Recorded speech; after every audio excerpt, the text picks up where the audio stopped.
এই যে সামনেই রয়েছে সমুদ্র, আর এটা হচ্ছে Tajpur Shankarpur marine drive road.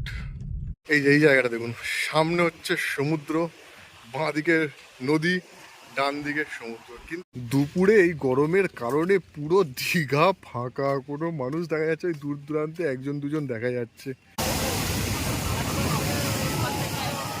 এখন বাজে 2:04, এখন যাব শঙ্করপুর। হ্যালো বন্ধুরা, আপনারা যদি আগের ভিডিও না দেখে থাকেন তো অবশ্যই দেখে নিন, কারণ সেখানে মন্দারমণি বিচ আর তাজপুরের খুব সুন্দর সুন্দর জায়গা ঘুরেছি, খুব সুন্দর সুন্দর। তো সেই ভিডিওটা যদি না দেখে থাকেন অবশ্যই দেখে নিন। আর এখন যাব শঙ্করপুর। শঙ্করপুর ঘোরার ইচ্ছা আছে, তারপর সম্ভব হলে না অবশ্যই দীঘা, মোহনা, দীঘা, আর সম্ভব হলে উদয়পুর। তো যাওয়া যাক। ঘুরতে তো ব্যাপক লাগছে, কিন্তু প্রচণ্ড গরম। এই স্টিয়ারিংয়ে পর্যন্ত হাত দিতে গরম লাগছে। গাড়িটা তাজপুরের ওখানে পার্কিংয়ে ছিল, এত হিট হয়ে গেছে যে কিছু বলার নেই। আর এখানে গুগল ঘেঁটে দিচ্ছে, এক এক দিকে এক এক সময় এক এক দিক দিয়ে দেখাচ্ছে। তো যাই হোক, এখানে লোকাল লোককে জিজ্ঞাসা করে যেতে হবে। জেনারেলি বোর্ড আছে, অনেকদিন আগে এসেছিলাম তো, এখন সব রাস্তাগুলো অন্যরকম হয়ে গেছে, বুঝতে একটু অসুবিধা হচ্ছে। এই যে সামনেই রয়েছে সমুদ্র, আর এটা হচ্ছে Tajpur Shankarpur marine drive road. তো চলো যাওয়া যাক। বিন্দাস রাস্তা, সমুদ্রের ধার দিয়ে যাওয়ার মজাই আলাদা সমুদ্রের ধার দিয়ে। কিন্তু গুগলে এই রাস্তাটা লাল দেখাচ্ছে কেন, এটাই আমার এখনো পর্যন্ত মাথায় ঢুকছে না। সামনে রোড ক্লোজ না থাকলেই হলো, কারণ এখানে রাস্তার যা পরিমাণ, তাতে করে গাড়ি ঘোরানো যাবে না। তাজপুর বিচে যে পরিমাণ ঢেউ ছিল, এখানে কিছুই ঢেউ পাওয়া যাচ্ছে না। আর সূর্যের আলোটা কাঁচের উপর এমনভাবে রিফ্লেক্ট হচ্ছে না, ঠিকমতো ভাবে ভিডিও আসছে না। এই একটা সমস্যা সমস্যা সমস্যা নিয়েই জীবন, সমস্যা নিয়েই চলতে হবে। এটা যদি অপোজিট সাইড থেকে আসতাম, ভিডিওটা সুন্দর হতো। এখানে হাজার হাজার ফড়িং উঠছে। সমুদ্রের ধারে এত ফড়িং কেন কিচ্ছু বোঝা যাচ্ছে না। প্রচুর ফড়িং। ও, সমুদ্রের ধার দিয়ে যাওয়ার মজাই আলাদা। এই যে এখন বুঝতে পারছি গুগল কেন লাল দেখাচ্ছিল। এখানে রাস্তা বন্ধ রয়েছে। গ্রামের লোক বলল এখান দিয়ে শঙ্করপুর যাওয়া যাবে না, কাজ হচ্ছে এই মেরিন ড্রাইভ রোডে, আমাকে এখান থেকে ডান দিকে এই রাস্তাটা বেঁকে যেতে হবে। বাবা, প্রচুর ঢাল আছে, এই রাস্তা দিয়ে যেতে হবে, ভিতর দিয়ে। তো চলো, কিছু করার নেই। রাস্তা কাজ হবে, রাস্তা তৈরি হবে, খারাপ হবে, সবই হবে, আমাদেরকেও সেটা মেনে নিতে হবে। গ্রামের ভিতর দিয়ে যেতে হবে একটু। ওই রাস্তায় কাজ হচ্ছে বলে এখন প্রচুর ঘুরতে হবে। এখান দিয়ে গিয়ে মেন রোডে উঠতে হবে, মেন রোড থেকে আবার শঙ্করপুরের রাস্তায় ঢুকতে হবে। প্রচুর রাস্তা ঘোরা হয়ে গেল। ধর তাজপুর থেকে বরং ওই দিক দিয়ে বেরিয়ে গেলে ভালো করতাম, দিয়ে শঙ্করপুর ওই দিক দিয়ে ঢুকলে। অ্যাকচুয়ালি জানা ছিল না, তো না জানা থাকলে কি করা যেতে পারে। প্রায় শঙ্করপুরের কাছে চলে গেছিলাম, কিন্তু ওই রাস্তা দিয়ে যেতে পারলাম না বলে আবার ঘুরে এসে এই যে মেন রোডে উঠতে হলো। এই রাস্তা ধরেই আমাকে যেতে হবে হচ্ছে দীঘা। আপনারা যদি দীঘা যান তখন এই রাস্তা ধরেই যেতে হবে। তো ওখান থেকে আবার এই দীঘার রোডে এসে এখান থেকে আবার বাঁ দিক নিতে হবে, বাঁ দিক নিয়ে যেতে হবে শঙ্করপুর। কি অবস্থা! আর ওখান থেকে মাত্র 1 কিলোমিটার দূরে ছিল, শুধুমাত্র রাস্তায় কাজ হওয়ার জন্য এই সমস্যা। এই যে 14 মাইল থেকে আবার আমাকে বাঁ দিকে ঘুরতে হবে, বাঁ দিকে।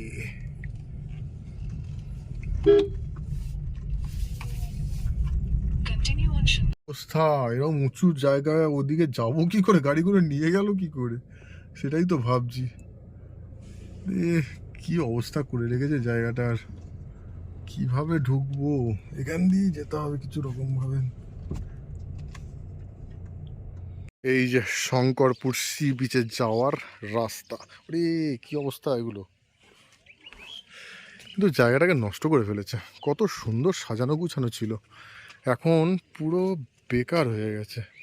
সেখানে কত কিছু ছিল, শামুক বানানো ছিল, কত রকমের ছিল, হরিণগুলো মরণাপন্ন অবস্থা, সব নষ্ট হয়ে যাচ্ছে। আহারে বেচারা কচ্ছপ, কতদিন ধরে অযত্নে রয়েছে, রঙও চটে গেছে বেচারির।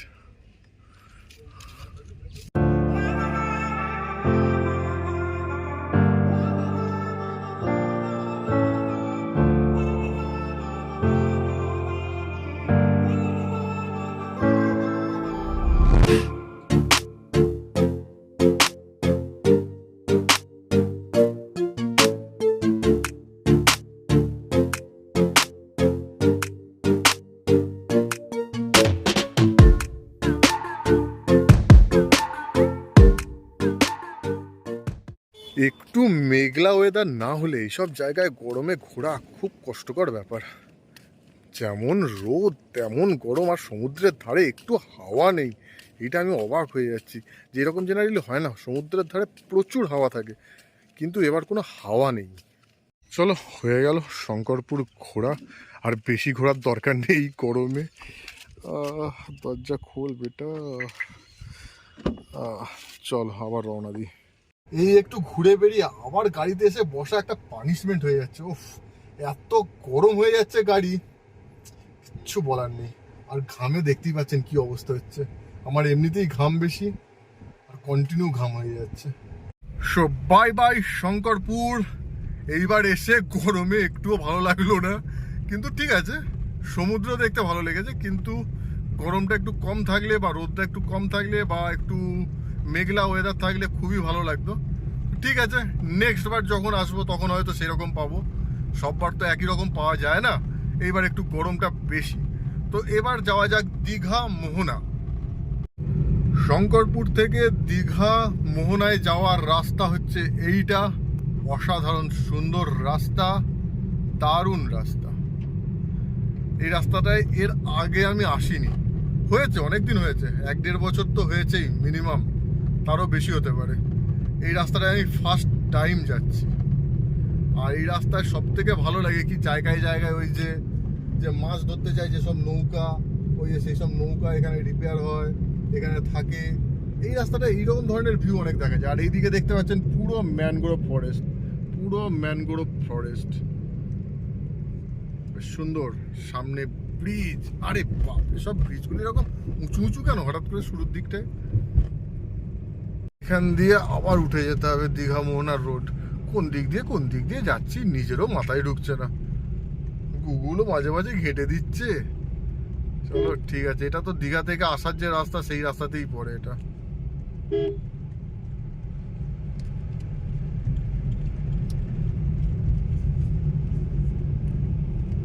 রাস্তাটা অসাধারণ, রাস্তাটা সত্যিই অসাধারণ। এর আগেও একবার এসেছি, সেবারও বলেছিলাম রাস্তাটা অসাধারণ, সত্যিই ভালো লাগে। এই রাস্তা দিয়ে মোহনার দিকে যাওয়ার ব্যাপক লাগে, আর মোহনায় তো ব্যাপক লাগে। একটু জোয়ার একটু ভাটা থাকলে ভালো, পুরো জোয়ার থাকলে বা পুরো ভাটা থাকলে অতটা ভালো লাগে না। একটু জোয়ার থাকবে একটু ভাটা থাকবে, মানে মাঝামাঝি থাকবে আর কি, তাহলে খুব সুন্দর লাগে। এই চলে এসেছি দীঘা মোহনা।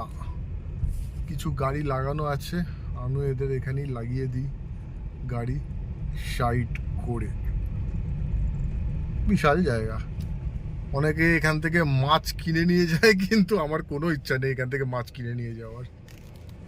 এরকম ব্লু কালারের দাঁড়াওয়ালা কাঁকড়া কোনোদিন দেখিনি।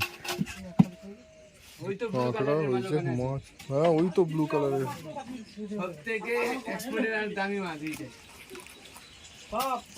এই যে ট্রলারগুলো মাছ ধরে নিয়ে এসছে, আর এখান থেকেই মাছ নামানো হচ্ছে, নামিয়ে এই মার্কেটে আরও আড়তে চলে যাচ্ছে। তবে এরকম ব্লু দাঁড়াওয়ালা কাঁকড়া আমি এই প্রথম দেখলাম, এর আগে কখনো দেখিনি। আর ওইগুলোই নাকি সব থেকে দামি কাঁকড়া। এই যে এই দিক থেকে নদীর মতো আসছে, নদীর মতো এসে এই যে সমুদ্রে মিশে যাচ্ছে। এই যে সমুদ্র, বিশাল সমুদ্র। আর এই দিকে যদি যান, ওই যে সামনের যে বীজগুলো দেখা যাচ্ছে ওটা হচ্ছে ওল্ড দীঘা, আরও এগিয়ে গেলে হচ্ছে নিউ দীঘা, তার থেকে আরও এগিয়ে গেলে হচ্ছে উদয়পুর, তারপর হচ্ছে তাজপুর, উদয়পুরের পর হচ্ছে তালসারি। এখানে পরপর প্রচুর বিচ আছে, পরপর। এইদিকে রাস্তাটা দেখেছেন, এইদিকে হচ্ছে নদী, এদিকে হচ্ছে সমুদ্র। আরও এগোলে দেখা যাবে পুরো দুটো একসঙ্গে, মাঝখান দিয়ে রাস্তা। এই যে এই জায়গাটা দেখুন, সামনে হচ্ছে সমুদ্র, বাঁ দিকে নদী, ডান দিকে সমুদ্র, কিন্তু এই এত পাথর ফেলেই গন্ডগোল করে দিয়েছে। আগে এত পাথর ছিল না, শুধুমাত্র এই রাস্তাটা ছিল। তখন দেখতে প্রচণ্ড ভালো লাগতো, খুব সুন্দর লাগতো, আমারও ভিডিওতে আছে। কিন্তু এই পাথরগুলো রিসেন্ট ফেলেছে এই পাথরগুলো। এই পাথরগুলো ফেলার ফলে এই রাস্তাটা সেই সৌন্দর্যটা নষ্ট হয়ে যাচ্ছে। কারণ আগে বোঝা যেত সুন্দরভাবে, একদিকে নদী আর একদিকে সমুদ্র, এখন অতটা বোঝা যাচ্ছে না। জাস্ট এখান থেকে চোখে দেখে বোঝা যাচ্ছে, কিন্তু ভিডিওতে আনা কঠিন হয়ে যাচ্ছে। এই হচ্ছে মোহনা, দীঘা মোহনা, ওদিকে তাজপুর মোহনা, ওদিকে কি মন্দারমণি মোহনা, শুধু পরপর পরপর হচ্ছে মোহনা।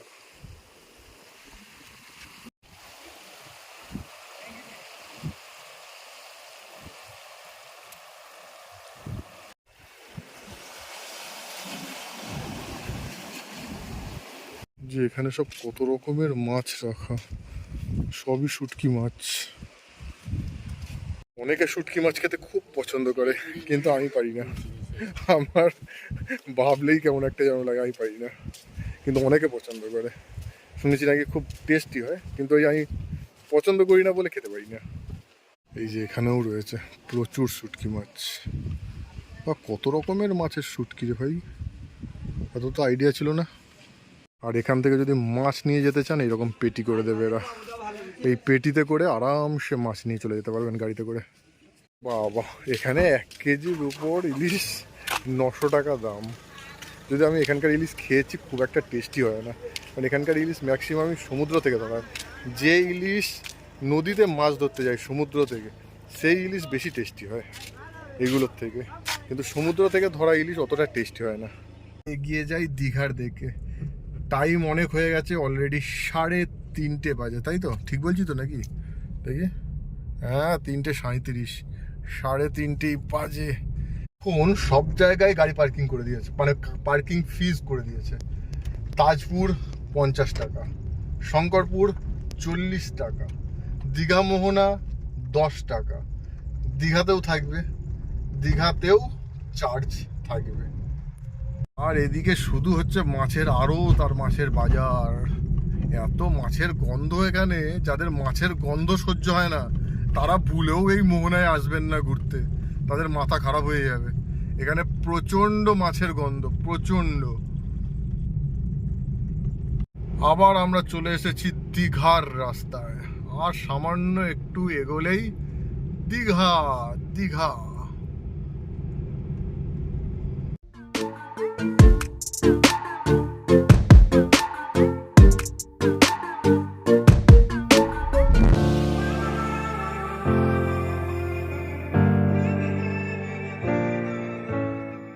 এই চলে এসেছি ওল্ড দীঘার পার্কিংয়ে। ব্যাস, এখানে গাড়ি লাগিয়ে দাও, বিন্দাস, আর কোনো ঝামেলা নেই। ওই যে দেখা যাচ্ছে দীঘার গেট। এখানে গাড়ি পার্ক করে দিলাম। এখানে 60 টাকা নিল হচ্ছে পার্কিং চার্জ। আগে 50 ছিল, আরও বেড়েছে 10 টাকা দিয়ে, এখন হচ্ছে 60 টাকা। মার্কেটের ভিতরে ম্যাক্সিমাম দোকান বন্ধ, জাস্ট কয়েকটাই খোলা রয়েছে, বিকালের দিকে খুলবে। দুপুরে এই গরমের কারণে পুরো দীঘা ফাঁকা, কোনো মানুষ দেখা যাচ্ছে, ওই দূর দূরান্তে 1-2জন দেখা যাচ্ছে, ভাবতে পারছেন? আর এখানে সন্ধেবেলা কি পরিমাণ ভিড় হবে।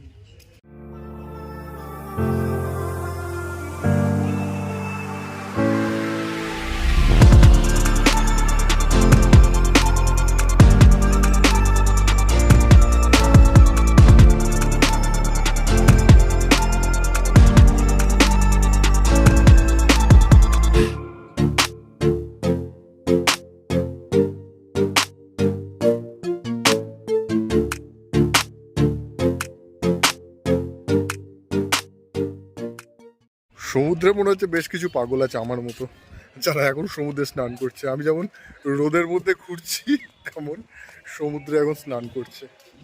প্রথমে ভেবেছিলাম আমার মতো কয়েকটা পাগল আছে, এখানে তো আমার মতো কয়েকটা পাগল নেই, পুরো গোটা পাগলের সমারোহ। প্রচুর মানুষ স্নান করছে এখন, প্রচুর। এই দেখুন, ওরে বাবা, এটা ওল্ড দীঘা। এখন এই গরমে রোদের মধ্যে এত মানুষ স্নান করছে। তাহলে নিউ দীঘায়, ওরে নিউ দীঘা তো পুরো সেই যেন মনে হচ্ছে সেই পিঁপড়ের ছাক যেমন ধরনের হয়, সেই রকম অবস্থা, গিজ গিজ করছে মানুষ। বাবা, আমি ছাতা মাথায় দিয়ে ঘুরছি, তাতেই মাথা খারাপ হয়ে যাচ্ছে। তবে জলের মধ্যে যদিও এতটা গরম লাগে না, কারণ জলটা তো ঠান্ডা, ভালো লাগে। দেখে এবার আমারও তো নেমে পড়তে ইচ্ছে করছে। নেমে পড়বো না, তারপর স্নান ধান করতে অসুবিধা হবে। এখানে সেরকম ধরনের কি আছে জানি না, আবার সেই ড্রেস চেঞ্জ করা, স্নান করা, অনেক সমস্যা হবে। থাক, দরকার নেই, দেখেই শান্তি পাই, দেখেই শান্তি। ওই একটু আধটু যা করেছি মন্দারমণিতে, ওতেই শান্তি। কিন্তু রাস্তাটা দেখুন, কি মনে হচ্ছে রাস্তাটা দেখে, ভাবতে পারছেন? সন্ধেবেলা এখানে একদম গাদাগাদি ভিড় হবে। আজকে হচ্ছে রবিবার, এখানে মানুষের ভিড় যা হবে, এখান দিয়ে ঠিকমতো হাঁটা যায় না। কত রকমের কিছু থাকে, সেই বাচ্চাদের ব্যাটারি গাড়ি থেকে, কত রকমের খাবার থেকে, কত রকমের মানুষ, কত কিছু। কিন্তু এখন দেখুন পুরো মোটামুটি ফাঁকাই বলা চলে। জাস্ট কয়েকটা আইসক্রিমের দোকান, কিছু দোকান, জাস্ট কয়েকটা, মানুষ খুব একটা নেই। ম্যাক্সিমাম যা এই স্নান করছে। সত্যি কথা বলতে দীঘা হচ্ছে একটা ইমোশন।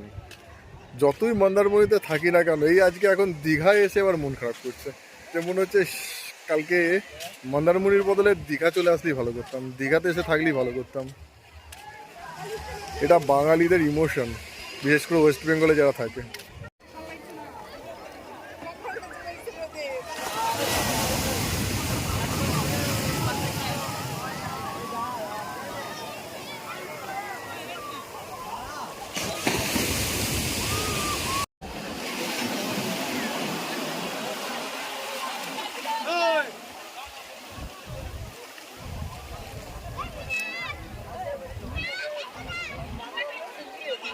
একটা কথাও বলতে পারি, যে এই দীঘা এইটুকু ছুঁয়ে ভালো লাগলো না।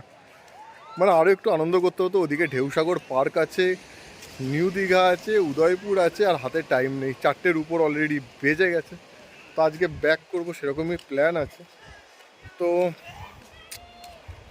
আসতে হবে দীঘা, আবার একবার আসতে হবে। পুজোর মধ্যে আর হয়তো হবে না, কিন্তু পুজোর পর স্পেশালি দীঘায় আসবো। সেইবার আর মন্দারমণির ধারে কাছে ঘেসবো না, যা আসবো দীঘায় থাকবো, উদয়পুর ঘুরবো, ব্যাস। তাজপুর শঙ্করপুরে যাবো না, শুধু দীঘা হবে। যাই, যেতে ইচ্ছা করছে না, কিছু করার নেই, যেতে হবে। আরে কি কালোরি, পুরো সূর্যের তেজ দেখেছেন কীরকম, পুরো কালো করে দিচ্ছে। ব্যাপক ব্যাপক এনজয় করলাম এই দুটো দিন, ব্যাপক এনজয় করলাম। তো যাওয়া যাক। আই হোপ ভিডিওটা অনেকটাই বড় হয়েছে, আপনারাও এনজয় করেছেন। আর ভিডিওটা বড় করব না, ভিডিওটা এখানেই শেষ করি। ভিডিওটা ভালো লাগলে অবশ্যই লাইক করুন, কমেন্ট করুন, সাবস্ক্রাইব না করলে সাবস্ক্রাইব করুন। আর এতক্ষণ সঙ্গে থাকার জন্য আপনাদের সবাইকে অসংখ্য ধন্যবাদ। Thank you, thank you, thank you.